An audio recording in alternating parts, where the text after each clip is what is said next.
Kailangan ko ng spec yung PC ni ARmomMY tsaka ni Batang Maliit.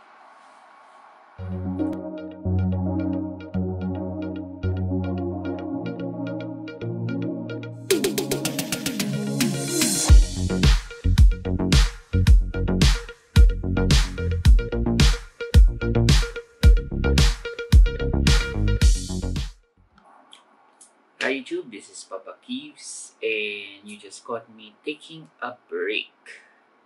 So, as you can see, medyo naka-set up na naman yung table. Though, dahil pang magiging changes ito kasi nga, wala pa yung dalawang PC. And pag dumating yung dalawang PC yun, magkakagulo na naman ito kasi cable management, rearrange ng mga computers kasi dalawang computer na ilalagay sa table. And all the other stuff, marirearrange na naman. Siguro magsistay lang ito. Kasi nakamount to sa wall eh.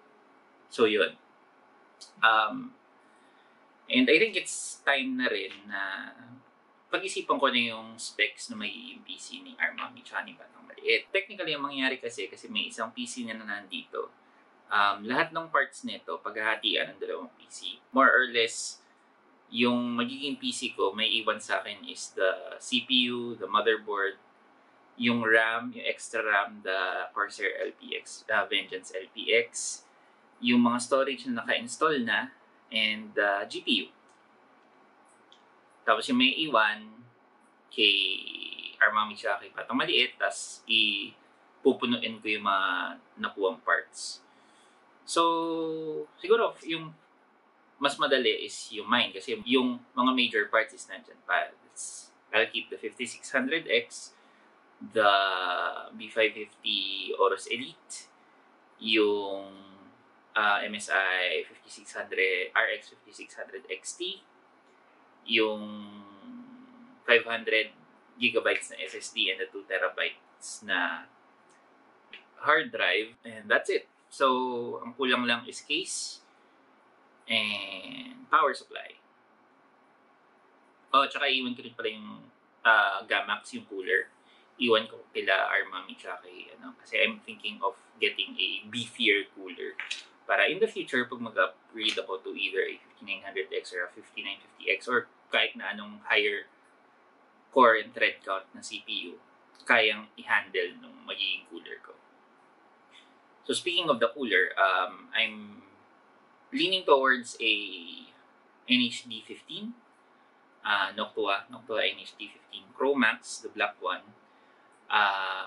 For the simple reason that it's a very good, highly reviewed CPU cooler that can actually go head to head with most of the AIOs na andyan. And the good thing about air cooling is parang less points of failure. Ang pwede lang naman masira doon is may mabibend ka na which malabo naman kung maingat ka, mabibend ka na fin ng heatsink or gumive up yung fan. And with Noctua's fan being high quality, medyo matagal po bago mangyari yun. So that's why I'm leaning towards that versus AIO. Kasi more points of failure or mag-malfunction yung pump, mag-malfunction yung tubing, papalitan mo lahat yun. Eh kung yung fan lang naman yung mag-malfunction sa NHD15, the fan lang ang papalitan mo. So that's an easier replacement rather than replacing the whole thing. And then, for the power supply, I'll be upgrading to a 750 watt power supply. 750 watt power supply. Leaning towards either Seasonic or Corsair kasi ewan ko sa pag-check ko, hindi ganun ako kadalas makakita ng EVGA power supply dito sa Pilipinas. So, parang mas mahirap siyang hanapin. So, marami na naging Seasonic at Corsair. So, I'm choosing between Seasonic or Corsair. Yun yung dalawang para pagpipilian ko. Bakit ako mag-upgrade ng power supply? Una kasi nga, I'm thinking of, in the far future, upgrading to a high core and thread count CPU, which will need more power. Tapos, I'm also thinking about upgrading to either a 36 TTI, 3070, or 3070 Ti. supply, which to be safe, 750 power supply is more than enough. Yun. Tapos, ano pa ba? For the case, I'm going for a Corsair 4000D Airflow. Actually, wala lang. Gusto ko lang yung aesthetic niya. And looking at yung mga parang build videos sa YouTube, parang madali siyang build-in, tsaka maganda yung mga features niya. I'll also add another 16 gigs of RAM para a total of 32 gigs para in the RAM department, I'm okay until 5 years and up down the road. So, hindi ko kailangan mag-add, hindi ko kailangan mag-upgrade. And then, I'll also be adding storage. Kasi yung system ngayon, when I built this, it had 2.5 terabytes storage total. January lang yun. Hindi pa tapos ang taon, 300 gigabytes na lang ang free space ko. I actually underestimated yung parang space na kakainin ng mga videos na ine-edit ko. So, I'm opting to add another 2 terabytes of hard drive storage, and I'll move yung Windows boot ko to a Gen 4 SSD kasi nasasayangan ako dun sa parang Gen 4 capability nito at least. Sabi ko nga, if I paid for a feature, I will use that feature. So, gagamitin ko yung feature na Gen 4 capable motherboard and CPU. So, more or less, 500 gigabytes of 980 Pro lang siguro yung kukunin ko. Yun. So, basically, that's gonna be my system. As siguro napansin nyo, no RGB. I'm actually opting for a parang either a all-black build or a black and white build na walang RGB. And then, nilipat ko lahat ng RGB, lahat ng bling dun sa system ni ARmomMY tsaka ni Batang Maliit.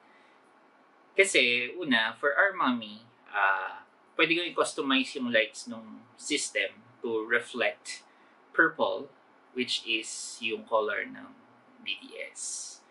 And for the Batang Maliit, kasi ngayon, tuwan-tuwa siya pag ino-on ko yung PC kasi may ilaw.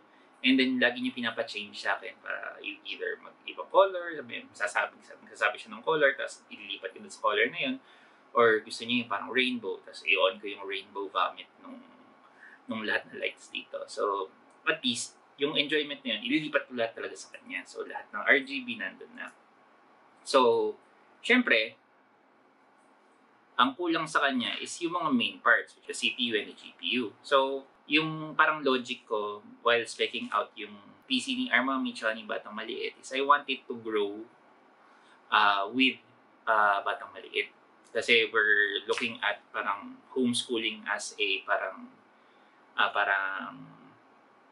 a more long-term option for us. Kasi even before pa panganak si Batang Maliit, parang pinag-iisipan na namin yun na mag-homeschooling. So we think that it's a good option. So parang iniisip ko, the system has to parang work well long-term and it can be easily upgraded. And that's why we're opting for a PC instead of a laptop. Kasi laptops have parang very set na parang lifespan. Pagka na-outgrow mo na yung specs niya, talagang ang pwede mo lang i-upgrade is the RAM and the SSD. And other than that, wala na. That's why PC ang ngayon ako. So, with that being the case, and pati yung siguro yung thinking ko with my upgrades, like moving to a high core count, high thread count CPU, upgrading to a GPU, lahat yung mga parts na papalitan ko, mapupunta doon sa system na yun. So, it has to be ready to accept yung mga parts na itatanggalin ko from my system. So, since 5600X yun, I'd have to go Ryzen then. So, more or less, I'll go with siguro a simple B550 B550 motherboard, or kung kaya ng B450, pwede rin. And then, with the pricing of GPUs, I have parang two options. I can go with an APU, either a 4650G or a 5600G, or I can go parang yung CPU talaga, which around dito sa lugar namin may mapagkukunan ako ng 3300X, and then I'll just add siguro a 1030 na which is yung total nun will equal to a 4650G. Yung dalawang yung CPU GPU combination na yan will equal a 4650G. So yun yung mga pinag-decisionan ko. So I'm thinking of yung kung ano ba yung mga tasks na gagawin dun sa PC na yun. And will a 4-core 8-thread be enough? Or will I need to go with a 6-core 12-thread? So, yun yung parang mga wini-weigh ko na options ko. And I'm also considering yung budget ko. And with yung parang target ng budget ko, a 5600G is out of the question kasi medyo mataas pa yung pricing niya ngayon. Halos ka-price niya yung 5600X. So, hindi siya parang, I'm not looking at it as a parang concrete option. Parang if ever lang na may, parang if ma-overshoot ko yung budget ko, baka pwede. Pero if hindi naman, yun na lang talagang pagbibilihan ko. So, thinking about going either a 3300X with a 1030 siguro, or a 4650G. And then yun na yun. And then yung Aorus Ram, iwan sa kanya for the RGB. The Gammaxx DeepCool, may iwan din sa kanya. And that's, if lilipat naman yung 5600X dito, kaya nung Gammaxx yung kaya ng Gammaxx. It parang pinakamataas na nakita kong temperature sa 79 degrees. And that was parang stress testing with Cinebench R23. So, kaya niya yung 5600X. So, kaya may iwan din dyan yun. The 650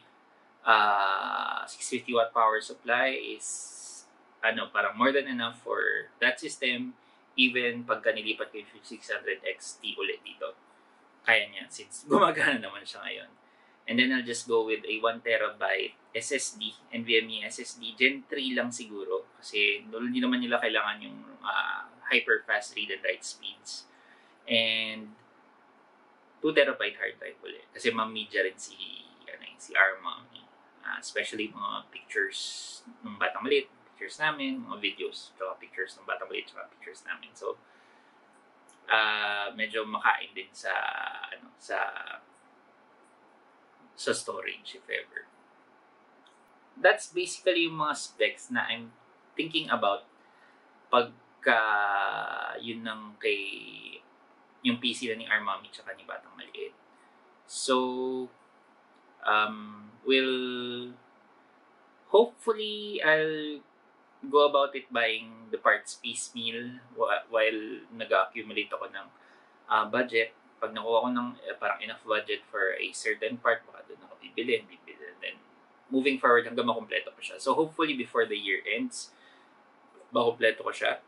Yeah, I think that's it. So, siguro mauuna muna yung for my PC kasi hindi ko naman mabubuo yung PC ng batang maliit tsaka ni ARmomMY kung hindi vacated yung case. So, kailangan ma-transplant ko yung mga parts dun sa ma-transplant ko dun sa bagong parang bahay ng PC ko yung mga parts na yun para ready na siya. And malinis ko rin yung case and the other parts pagka bubuin ko na yung mismong PC ni ARmomMY tsaka ni batang maliit. So, yun. So, if you like the video, click like. If you dislike the video, dislike.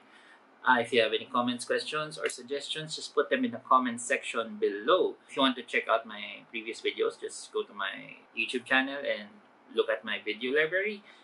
And I would highly appreciate if you subscribe to the channel. And if you want to be notified when I've uploaded yung video next week, just click on the bell icon beside the subscribe button.